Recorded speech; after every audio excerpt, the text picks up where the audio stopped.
Euro championship quarter final শেষে সেমিফাইনালে পা রেখেছে ৪ দল। শেষ চারে স্পেনের প্রতিপক্ষ ফ্রান্স আর নেদারল্যান্ডসের বিপক্ষে খেলবে ইংল্যান্ড।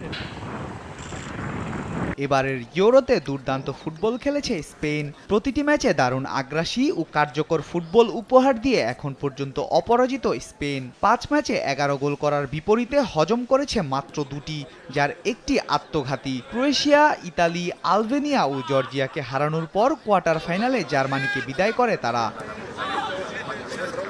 ইউরোতে ফ্রান্সের পারফরমেন্স নিয়ে চলছে সমালোচনা। ওপেন প্লেতে এখন পর্যন্ত কোনো গোল করতে পারেনি তারা। ৫ ম্যাচে গোল করেছে ৩টি, যার ২টি প্রতিপক্ষের আত্মঘাতী, একটি এমবাপ্পের পেনাল্টি থেকে। তবে বড় ম্যাচে জ্বলে ওঠে তারা। ইউরোতে ফ্রান্সের মতো অবস্থা আরেক সেমিফাইনালিস্ট ইংল্যান্ডের।